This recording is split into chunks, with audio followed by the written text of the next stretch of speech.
Hello, listeners, and welcome to Plugged In, the energy news podcast from Montel, where we bring you the latest news, issues, and changes happening in the energy sector. This week, I'm speaking to you from Bonn, from the offices of the German network regulator, the Bundesnetzagentur. It's a beautiful sunny day here, and we're in the former offices of what was the capital city of the former Federal Republic of Germany. Now, it will come as no surprise then that we will be talking about the German energy market. We will look at the energy transition, the gas prices, power demand for Germany, and we will be speaking to the president of the German network regulator, the Bundesnetzagentur. First, I'm joined by our clean energy desk editor, Nathan Witkop. Nathan, could you describe to us the political climate in Germany at the moment? So we've just come through an election. We're going to have a change in government. We're going to have another grand coalition, although it's not going to be that grand this time. We've got the Christian Union together with the Social Democrats. They'll have a small majority. And they aim to change energy policy insofar as they want to prioritize bringing down costs, though they do want to retain climate goals. And what would you say are the two most important questions that the energy sector or even the German government has to answer? So I think two important ways in which we could be bringing down costs. One of them pertains to gas, and the answer to the question that I'm interested in here is the relationship between Europe's mandatory storage refilling targets and the assertion that this is being speculation on this has inflated gas prices. I would like to hear the regulator say if they see that and what they think should be done about it, if that's the case. On the other point of bringing down costs, electricity, a lot of people are pointing to the expansion of the grid. Is there room, because this is the regulator responsible for grids, is there room to stretch out how much we're investing in renewables, solar, wind, and the grids to transport their energy into the next decade to bring down the cost, because we're perhaps investing more than reflects the level of demand that we're at? Thank you very much, Nathan. Thanks, Richard. Now, let's bring our guest into the discussion and hopefully answer those two questions.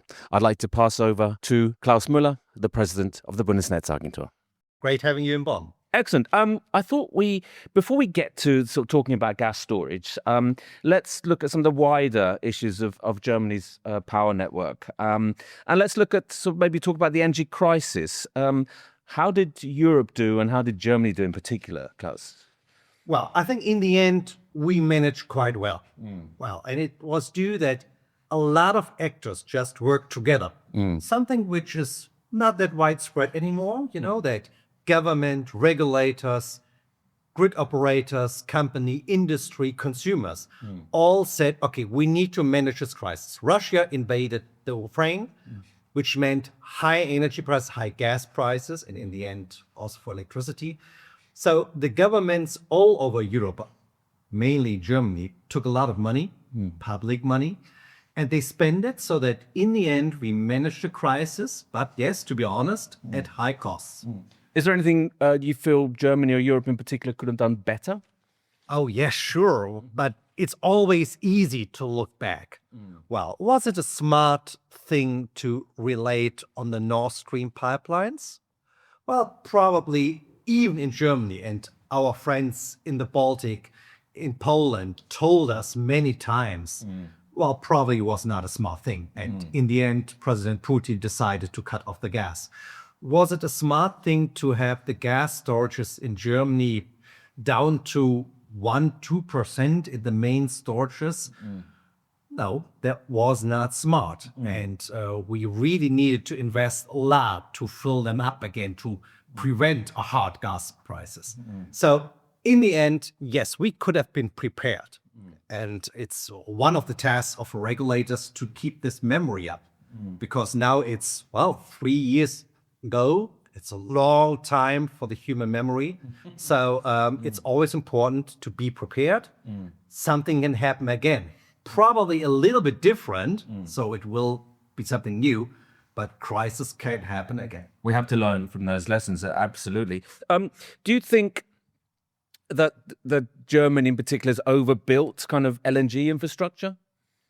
No, because we just don't know what can happen. And you can compare the LNG structure to a kind of insurance scheme. I hope you have an insurance scheme for your home. Everybody should have. Do you want to need it all the time? No, you don't want to need it all the time. But you will be very happy if you have it in a time for crisis. So at the moment, we get a lot of gas from our friends in Norway, which is great. We get a lot of gas over Belgium, the Netherlands, which is good. But we also have the capacity to get it over the Baltic Sea, the Northern Sea. So we can actually do something for Germany, but we've always had our neighbors in mind. Look at the situation in Austria, the Czech Republic, and on and on. So I think having those capacities is a smart thing. Yes, they cost us something, that's true. But it's also one investment in hydrogen in the near or farther future. So it's a good investment. Absolutely. I think it's, as you say, it's very good insurance, and to have that backup when, we don't know what's around the corner. We could even be swapping one unreliable supply with another one. Who knows what was going to come out the White House? But I don't want to talk to you about that here, Klaus. But do you think it's time to review the mandatory gas storage refilling targets? What's your view here? Yes. I think what we have seen in the past gas season was okay. After the crisis, the market managed its task. But what we are seeing right now is something quite strange.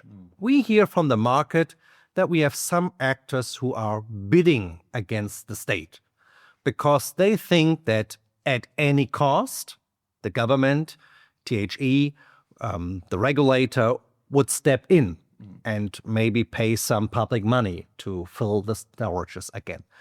I can only warn that this is not a good bet.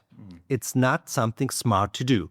So we have seen the debates in Brussels where France, Germany, and others argued for at least lowering the storage goals. I think that we're going to see some action in the near future on it. So we can only warn it's a duty of the market to function. And it's not a smart thing to rely on the state to step in at any cost. Does that mean that it was perhaps an ill-conceived regulation because it's distorted the market? Well, it was a problem that we have seen the market in 22, 23. It was not working. And it's not like any other market where we could say, oh, wow, there are no rolls today. That's a pity for my breakfast. Let's eat something different. Germany and Europe just needed the gas. And our industry and consumers just needed this safety. They wanted to rely on the gas. So in these times, it was probably necessary to have this hard regulatory framework. And then we saw that the market was working again. But what we now see is that, yes, there are distortions. There are some incentives which are not working right. So I'm very pragmatic. If we see that we need to adjust something, our advice is we're going to adjust something. So now we're going to wait until the government decides. But I think we're going to see some action in the near future. Well, what's the pushback here? Because not all countries have agreed to push for more flexibility. That's a problem. So we need to discuss with our European neighbors and friends what are their interests. And yes, I admit it's a little bit difficult to explain because the common public thinks having those storage goals is a good thing. It gives us security. But what we see now is that the market is not working this way. They just lean back and think, oh, wow, let the state step in. And I cannot imagine that this will be the goal, the framework the new German government wants to work in. So do you see an explicit connection there with speculation? Because there has been a jump we've seen in the volume of investment fund positions, long positions in the market. Is that connected in your view? Well, we just saw the same thing you just described. It's always difficult, and maybe for a regulator or for the government even more difficult than for the free media, to link something and to say this is due to that. We actually don't know that, but we have the same observation. And let's say it like this, it makes me nervous. It's not something which gives me the trust that everybody is just doing his job at the moment. So again, what I can say, it's not a good idea to bet against the state. It's nothing somebody should rely on, but they should just fulfill their duties. They are all signed treaties in serving the industry, serving the consumers in the winter 25, 26, and we just expect the market to do what they are there for, serving the people and the other companies. Absolutely. I mean, Klaus, would you say that there's a contradiction here because the storage operators, they're obliged to meet their targets? So, it's for some, it could be a reasonable bet to say that they will have to fill them at no matter what the price. So where, is there a contradiction between what the market is expected to do and what the actual market actually delivers? I can only repeat myself. We see something quite strange. We should not see a negative summer-winter spread on the gas market. It's very difficult to explain this to any economist or any normal person. So there must be something strange. Yes, there are international interferences, and you just mentioned names, which I do not want to repeat. So yes, there is something which could distort a market too. But I think it's something we hear, quite honest, that the regulatory system, which was necessary in the crisis, which worked in the crisis, which was not a problem in the winters to follow, maybe at the moment be something which distorts the market. In terms of preferences, then, if you want to talk about flexibility, but I mean, I see that Germany has a national oil reserve, as far as I understand. We don't have one for gas. Why don't we have one for gas? Wouldn't that be a simple alternative? Yeah, because in the last decades, and even if you go back to, the Cuba crisis, the Cold War, the gas market for Europe and Germany was working all in an acceptable way.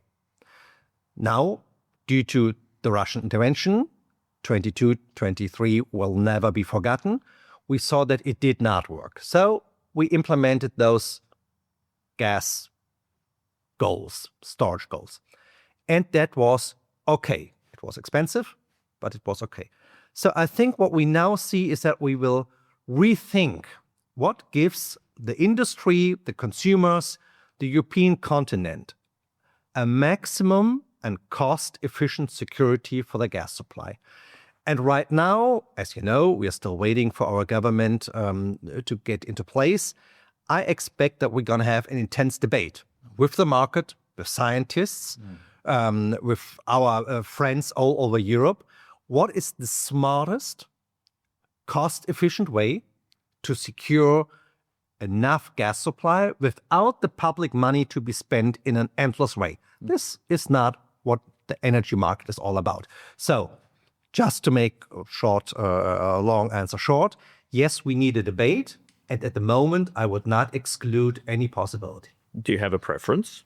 I do, and I will tell my new minister. But you're not going to tell us. Well, I just ask you that an interview is a great place to discuss things, but something should first be debated confidentially. Of course, and with your minister, I can understand you're going to him. But before coming to us, Klaus, that's perfectly reasonable. But let's move on to more sort of general topics like the energy transition and the energy transition in Germany. What would you say are Germany's most urgent energy priorities? I mean, of course, we see the bigger picture here is, passing billions of euros in terms of the budget, focusing on defense and other issues, which are, of course, very important at this time. But what about energy? Yes.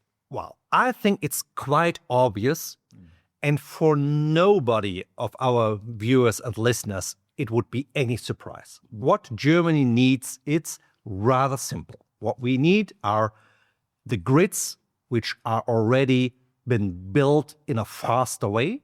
We really improved on that. We nearly cut the time for planning and our work by half. So we really speed up, and we need to just go on with that. So building grids is something important to defend our bidding zone, to serve our neighbors, and to serve for our own security of supply. Second, yes, we need to invest in renewable energies, but we need to do it in a more cost-efficient way. Probably going to talk about that. And what we need on the third point are reliable capacities. Germany relied, if you look at our history, on coal plants. I think we have a great consensus. We will not do this in a major way. So we need new capacities. The old government prepared. They had a lot of talks with Brussels. It took a little bit long, but that's how it works. So there are plans prepared. We see that the new government will probably step in. And I would just add it with a capacity market to make it in the most efficient way, so that we include flexibility and battery storages. And if we work on those 3 or 3.5 things, we have a lot to do. And these are the main tasks. Absolutely. We'll come back to some of those issues, I think, later, Klaus. But I think in terms of, is there something Germany could do better without spending more money? Throwing money at things is not the answer. So Yes. I think that cost efficiency, besides security of supply and always our climate goals, will be the word which will be written into bold letters in the next years. And there are a lot of things either politics can decide on. How do we build the grids? Do we build them below the earth or not? How do we readjust our offshore planning? Not by cutting down the goals, but making it more cost efficient. We are at the moment working on the regulatory framework, as probably a lot of people know. How can we make our regulatory framework faster, less bureaucratic, more cost efficient? So these are a lot of tasks which in the end will save money for industry and consumers, make it more cost efficient. This will always be stress. Everybody calls for cost efficiency, but what you need to know is that somebody really has to make the effort for that. So it's not an easy thing to do, but I expect the rules for the new government, the coalition treaty, our work as the Bundesnetzagentur will have a very strong focus on cost efficiency, and I think that's possible. Absolutely, and perfectly reasonable as well. I think we talked about the backup capacity that's needed, and whether that, the potential for a capacity market there. But so there's talk of new gas plants coming in. How critical, how important are they to Germany in both the energy transition and generally in keeping the lights on? This question depends on the time frame we are talking about. Are we talking about today? No, it's not important. We have enough capacity. Do we talk about tomorrow, next week? No problem. I'm quite relaxed. But that's not what we are talking about. We are talking about the view up to 2030 and the years afterwards. The Bundesnetzagentur is in charge of shifting old coal power plants into our reserves, and we do this. We do this until 2031, 2032. So we always care that we have enough capacity for securing Germany's power needs 24/7. No doubt about it. But, as we know, they are old plants. They are not climate-friendly plants. And they are rather expensive because they are old. So what is a smart thing to do, what the old government prepared and what we now read with up to 20 gigawatt, which is quite a lot, that the new government wants to set incentives, real incentives, that we get enough gas plants for the future. So that what I was talking about today will also be true for the years to come. And yes, we agree, we need those power plants and we need to start today, not because we have a problem today, but to prevent any debates on problems in the future to come. Absolutely. I mean, I think this is absolutely critical as well in terms of planning ahead, because you need to find the sites for them. You need to deal with local potential opposition. I think that they can probably be, I've heard, some power, suppliers or power plant suppliers can build 4 or 5 in a year. But I think it's not that simple, is it, when you're finding locations for them? First of all, what we noticed already when we built electricity grids, which was always a great thing to be in opposition to. It's a lot less than 4 or 5 years ago. So personally, I do not expect that everybody says, wow, I need a power plant in my neighborhood.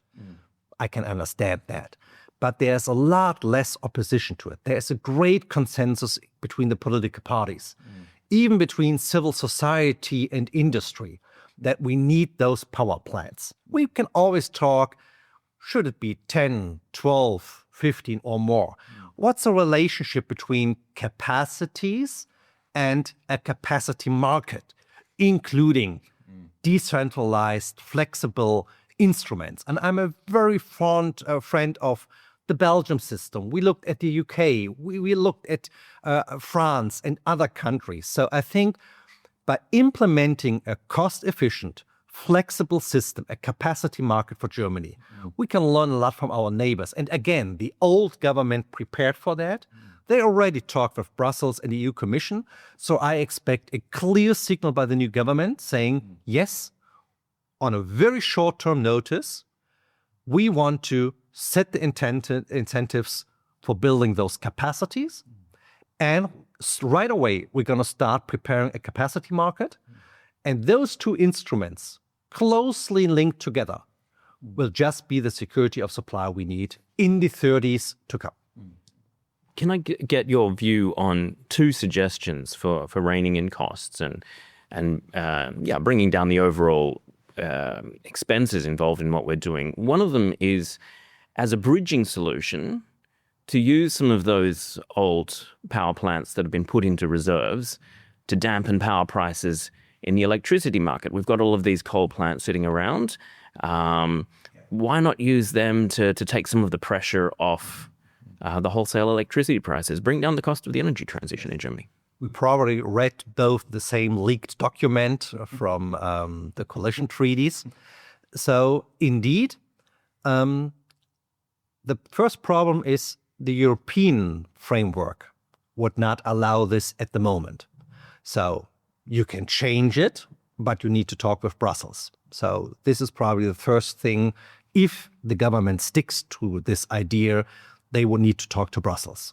And that's the first thing. The second thing is, if we look how those power plants are paid for, being in the reserve, it's not paid by the companies owning them. And if you would introduce them in high price situations, Dunkelflaute. So if we have not enough wind energy, not enough solar energy, those are the moments of the high price peaks. They're not paid by the companies, but they're paid by the grid operators. So by everybody paying the grid fees. So this is, from an economic point of view, a little bit strange. Who would earn the money in those situations? How could we manage this in a fair way? So that's the reason why we just heard in just this week's time, a lot of major industry companies, energy providers saying, oh, this is not the best idea to talk about. So I understand the point. I understand that we need to put down in those hours, days, maybe weeks of Dunkelflaute, how can we manage them in a more cost-efficient way? I understand that. But I think the last word on this idea has not been spoken yet. The other point on reining in costs, another suggestion that's out there, this comes from industry, it comes from utilities as well. I've heard it from economists. And that relates to the pace at which we're building renewable energy, the pace at which we're building grid. Germany has the ambitious goal of 80% of electricity from renewables by 2030. Last year, we had 55%. But the assumption around how much electricity demand we will have in Germany in 2030, I believe the economy ministry works off the assumption of 750 terawatt hours. And at the moment, the last 2 years, we're, I believe, at around 1993 levels, around a third below that. And the critics say, look, it's unrealistic to expect that we're going to have that much power demand. We can stretch out these investments into the 2030s. We can save a lot of money that way. What do you say to that? Well, first, we have seen a lot of studies by the colleagues from the Boston Consulting Group, from McKinsey, just raising this question. So it's actually just on the table. First, I see that probably the new government will stick to Germany's climate goals, saying that by 2045, we want to be climate neutral, which I think it's a good sign of continuity. And we see that the market, scientists, NGOs are just quite happy that Germany just sticks to its promise. If this is the goal, we can have a good and pragmatic debate. What is the most cost-efficient way to reach this goal? But we do not want to lose this goal. So this actually has effects on how much renewable energy we're going to build. We've seen that we really had a stroke on solar energy. We are far ahead any goal. That was just great. A lot of private investment, a lot of households, but also companies. We are not that good on wind energy, but we are catching up. We've seen in the last two auctions the Bundesnetzagentur just was responsible for, that we are really catching up on wind onshore, and we are quite satisfied what happened on the auctions on wind offshore. So there's a lot in the pipeline, and Germany had some difficult experience when we just cut off those investments. This didn't do us very well. So I personally expect that we're going to have a continuity in the investments in renewable energy, but we're going to have a debate if any kilowatt hour at any place in Germany is a smart thing to do. And by asking these questions, you can see that I would not answer it with a good yes. So what we need is more of to steer our investments in renewable energy to make it more grid efficient. This is something I can expect and I would always support. Then, yes, we did not meet our goals or expectations how much electricity would have been used by industry, but also by electric cars, heat pumps, etc. So we have a very pragmatic instrument in the German regulatory system saying that every 2 years we have a critical look. Are our grid expectations, grid plannings still what we need at the moment? So it's something all the grid operators know which is coming, and it's coming by the end of April. So very, very soon. And the Bundesnetzagentur anticipated a lot of those studies saying we need to have a wide range on expectations. We need to have a scenario saying we just continue like we did in the last years. Okay, we can be more progressive. Okay, but we can also be a little bit more conservative. So all those scenarios will be included in our grid planning system, published by the end of April, so we can cope with any goals the new government sets in its treaty. We can cope with the situation of economic development in the last 2 years, which is nothing anybody wants to continue in the next years. The new government will take a lot of money in its hand, a lot of cutting red tape, a lot of innovative technologies to get Germany's economy on track again. If we are on track again, we're going to need electricity. And what I do not want to hear is in 2, 3, 4, 5 years, Germany's economy is really boosting again. Europe is really back on track. And oops, where are the grids and the electricity? So we need to anticipate. We need a little bit of optimism that what the new government with the new Chancellor Merz, what he really wants to implement will work out and needs to be backed by the electricity market. So yes, we can be more pragmatic. Yes, we can be more careful, we can be more cost efficient, and the net grid planning system will include this in the next weeks to come. Klaus, I've got so many more questions to ask you. We could talk for hours, but I think we have to bring this to a close now. And I had your colleague, well, he was the head of the UK regulator, Ofgem. He was on the podcast a few weeks ago. He came out very strongly in favour of zonal pricing. So I think, a lot of what my listeners will want me to ask you is about the potential of splitting the German price zone. There's been a lot of pressure from neighbours, etc., but there seems to be there's a lot of reluctance in Germany to do this. Could you explain that reluctance and say what, is there, potential? I know there's a bidding review that's been delayed and postponed, but from the TSO side. But what's your view of this debate around splitting the German power price zone? Well, Germany had an intense debate. A lot of industry, a lot of scientists published papers on that. So we had a very throughout debate in the last months.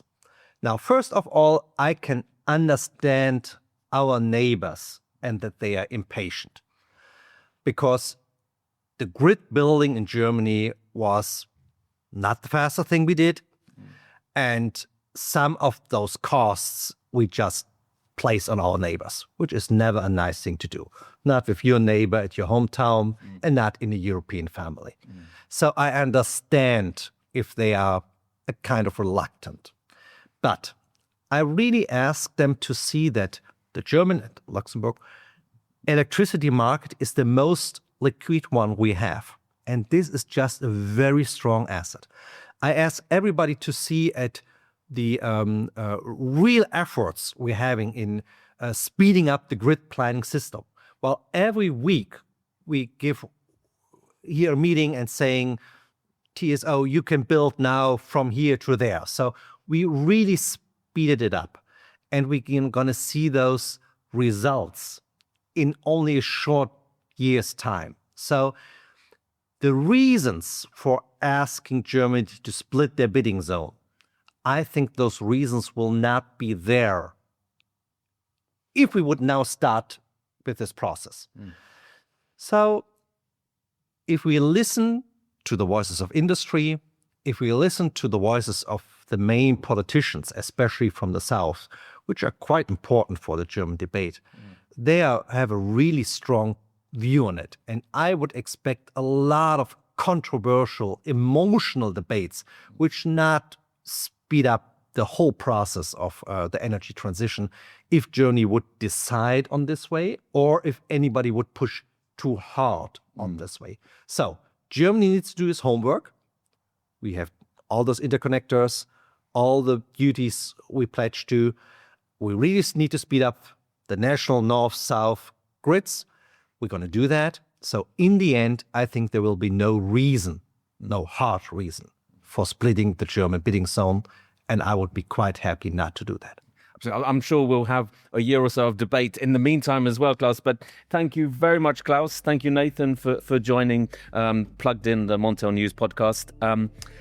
Thank you for tuning into this episode. Our podcast episodes are released every Friday. For the latest news from Montel, please visit montelnews.com, or you can follow us on social media. We have accounts on LinkedIn, Blue Sky, and the usual outlets. So see you next time.